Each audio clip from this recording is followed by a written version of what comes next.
কল্পনা করুন এক যুদ্ধ যেখানে শত্রু রাডারে ধরা পড়ে না, না পাইলট না সিগন্যাল, শুধু আগুন আর একটা ছায়া। এটা কোনো সায়েন্স ফিকশন নয়, এটা চীনের Z-80, একটি ষষ্ঠ প্রজন্মের যুদ্ধবিমান যা দুনিয়া কোনোদিন দেখার কথা ছিল না। আর সবচেয়ে ভয়ের ব্যাপার, আমেরিকাও এখনও প্রস্তুত নয়। যুদ্ধ জিততে হলে আকাশ দখল করতে হয়, এটাই সত্য। দ্বিতীয় বিশ্বযুদ্ধের ফাইট শুরু করে এবং 22 রাপ্টর এর আধিপত্য, যার আকাশ তার জয়। কিন্তু সময় বদলে গেছে, যুদ্ধ এখন দ্রুত, ডেটা নির্ভর, নিঃশব্দ। চীন এটা আগেই বুঝে, আর তারা সেই অনুযায়ী প্রস্তুতি নিতে শুরু করেছিল কয়েক দশক আগে থেকেই। 90-এর দশকে চীনের ছিল পুরনো মিগ কপি। আমেরিকান জেনারেলরা হাসত আর বলতো ওরা 30 বছর পিছিয়ে। তারপর এর Z-10, তারপর Z-20, আস্তে আস্তে চীন এমন স্টেলথ জেট বানাল যা পেন্টাগন অবহেলা করতে পারল না। কিন্তু এগুলো ছিল মাত্র শুরু। এক গোপন মরুভূমি ঘাঁটিতে, পর্দার আড়ালে চীন বানাচ্ছিল অন্য কিছু। CIA তাকে বলে প্রজেক্ট Z-80। Z-80 শুধু একটা যুদ্ধবিমান নয়, এটা এক ভূত। না রাডার সিগন্যাল, না হিট সিগন্যাল, না কোনো মানব পাইলট। এটা পুরোপুরি অটোনোমাস, চালায় AI। তথ্যসূত্র অনুযায়ী এটা ম্যাক 6-এর বেশি গতিতে উড়ে, ব্যবহার করে কোয়ান্টাম কমিউনিকেশন,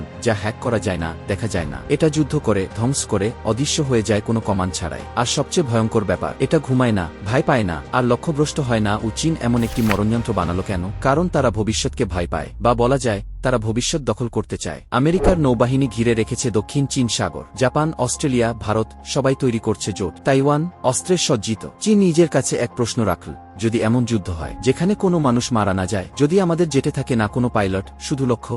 এই ভাবনার ভিতরেই জন্ম নীল জেড। বিশেষজ্ঞরা বলছেন Z-80 এর বডিতে আছে মেটাম্যাটেরিয়াল, এমন পদার্থ যা রাডারে নিজেকে অদৃশ্য করে ফেলতে পারে। একটা মরিচিকার মতো গায়েব হয়ে যায়। এর পাখা মরফিং, মানে আকাশে উঠতে মুড়তেই নিজের আকৃতি বদলায়। ইঞ্জিন অজানা, কিন্তু রিপোর্ট বলছে এটা আইন প্রপালশন আর স্ক্র্যামজেট এর সংমিশ্রণ। এতে কোনো কামান নেই, কোনো বুলেট নেই, শুধু AI দ্বারা নিয়ন্ত্রিত এনার্জি ওয়েপন আর হাইপারসনিক মিসাইল। একজন PLA ইঞ্জিনিয়ার একবার চুপিসারে বলেছিলেন, এটা যুদ্ধবিমান নয়, এটা ভবিষ্যতের বিবর্তন। Z-80 সম্পর্কে কেউ জানার কথা ছিল না, কিন্তু 2024 একটি মার্কিন স্যাটেলাইট এক অদ্ভুত জিনিস ক্যাপচার করে। একটি কালো আকৃতি অসাধারণ গতিতে উড়ে যাচ্ছে জিনজিয়াং প্রদেশের আকাশে। Z-20 তো নয়, ড্রোনও নয়। ঠিক সেই সপ্তাহে জাপানের এয়ার ডিফেন্স সিস্টেম ক্র্যাশ করে, অস্ট্রেলিয়ার রাডার হয়ে পড়ে অন্ধ। কাকতালীয়। অনেকে বলেন Z-80-র গোপন পরীক্ষা চালানো হচ্ছিল তাদের আকাশের উপরে দিয়েই। ভাবুন, তাইওয়ান নিয়ে যুদ্ধ শুরু হয়েছে, মিসাইল ছোড়া হচ্ছে, স্যাটেলাইট অন্ধ, আকাশে একটিও প্লেন দেখা যায় না। শুধু হঠাৎ মেঘ ভেদ করে নামে একটা নীরব জেট। কেউ দেখতে পায় না, কেউ জ্যাম করতে পারে না। এটা আসে,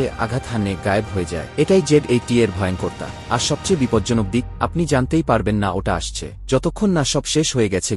হ্যাঁ, আমেরিকা নিজেদের 6ষ্ঠ প্রজন্মের জেট বানাচ্ছে, NGMD, কিন্তু সেটা এখনো প্রস্তুত নয়। আর চীন, ওরা ইতিমধ্যেই ভবিষ্যতের সঙ্গে উঠছে। Z-80 খেলাই বদলে দিচ্ছে। টপ গান, পাইলট সব অতীত। এখন যুদ্ধ মানে অ্যালগরিদম আর নির্বিচার ধ্বংস। Z-80 শুধু মেটাল আর কোড নয়, এটা এক নতুন যুদ্ধ দর্শনের প্রতীক। মানুষ ছাড়া যুদ্ধ, সতর্কতা ছাড়া হামলা, নিয়ম ছাড়া মৃত্যু। মেশিন নিজের সিদ্ধান্ত নেয় মিলিসেকেন্ডে। একটা ছোট্ট ভুল, একটা শহর নিশ্চিহ্ন, একটা গ্লিচ, লাখো প্রাণ শেষ।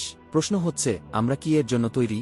আমরা কি AI-কে অনুমতি দেব কে বাঁচবে আর কে মরবে এই সিদ্ধান্ত নিতে? Z-80 প্রশ্ন করে না, দ্বিধা করে না, একটা থ্রেড দেখলেই মুছে দেয়। এটাই আমাদের সময়ের সবচেয়ে বড় নৈতিক প্রশ্ন। আমরা কি পারি এমন কিছু বানাতে যা নিজেই মৃত্যুর বিচারক হয়ে ওঠে? পশ্চিম এক সময় চীনকে হালকাভাবে নিয়েছিল, এখন আর সেই ভুল করবে না। পেন্টাগন দিশেহারা, মিত্ররা চিন্তিত।